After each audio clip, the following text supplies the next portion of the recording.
सिंह जी, संस्थापक माता गुजरी मेमोरियल मेडिकल कॉलेज का पुत्र हूँ। मेरा नाम गोदयाल है। तो ये लोग किस तरह का कुचक में रखकर, उसमें कई लोग किस तरह नाकाब मरीज के निकल उठ जाएंगे कि किस तरह दिलीप जायसवाल ने इस मेडिकल कॉलेज को कब्जा हुआ और इसकी जांच होनी चाहिए। और ये सब जगह धन और बल पर ये कब्जा किया हुआ है। करतार सिंह जो सचिव थे, आजीवन सचिव थे, लाइफ ट्रस्टी थे, मेडिन ट्रस्टी थे, जिसको कभी नहीं हटाया जा सकता है, उनको इन्होंने गलत लोगों को बैठाकर ट्रस्ट में और उनको सचिव से निकाल दिया।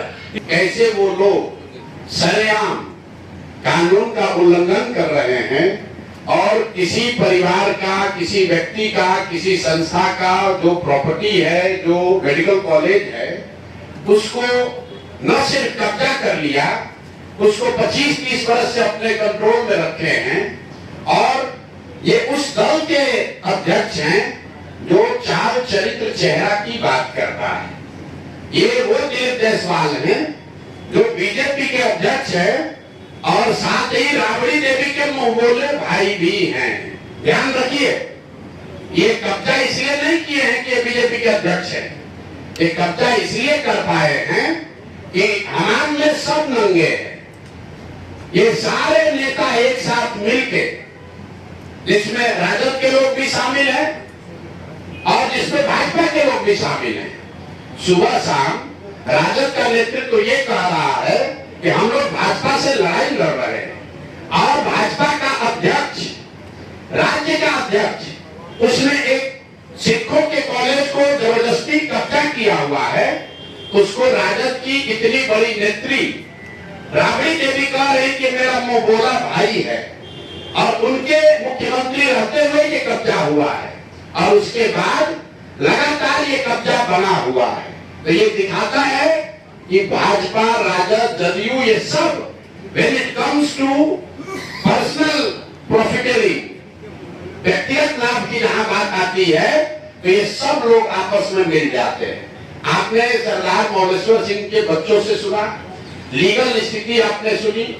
भाई जो व्यक्ति उस कॉलेज में क्लर्क भी बाद में बने, पहले जो लोगों ने कॉलेज को शुरू किया उसके हेल्पर थे, फिर कॉलेज में क्लर्क बने, फिर उसके बाद वहीं पर एडमिनिस्ट्रेटर बने, फिर उन्होंने ट्रस्टी जो था उसी को हटा दिया, खुद ही मैनेजिंग ट्रस्टी या डायरेक्टर बन गए, अपने बेटे को ला दिया, अपने बहू को डाल दिया और जो लोग भी ओरिजिनल बनाने वाले थे सबको हटा दिया।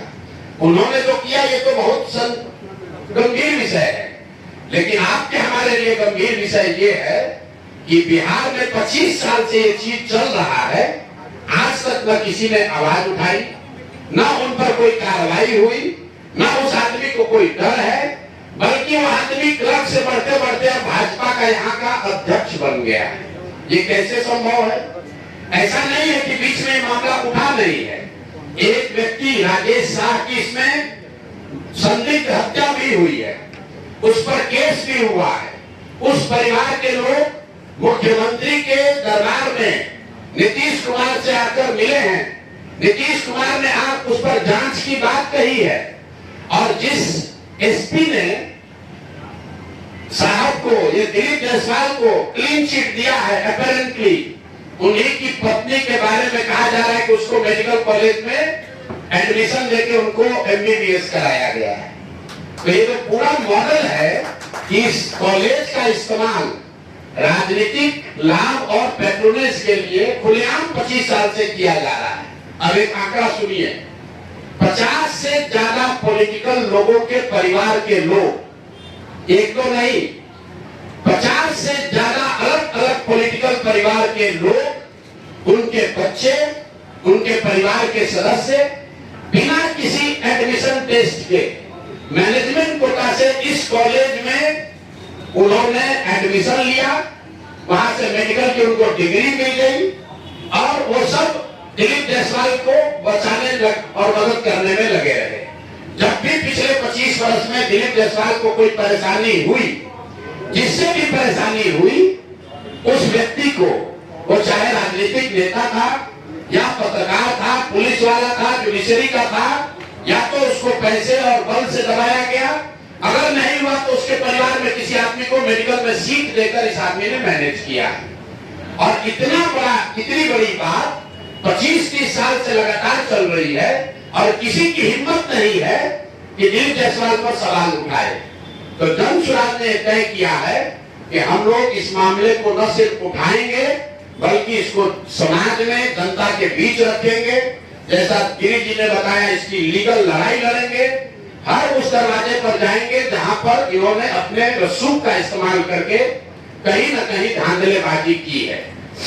अगला प्रेस कॉन्फ्रेंस में आपको वो भी डिटेल देंगे कि जो मैंने आपको बताया कि एक जो संदिग्ध हत्या हुई है, इनके साथ रहने वाले व्यक्ति की, राजेश शाह की, उसकी बहन, उसके भाई, उसके माँ, वो 20 वर्ष से दौड़ रहे हैं, इंसाफ की मांग कर रहे हैं। अभी तक उस पर कोई कार्रवाई नहीं हुई है।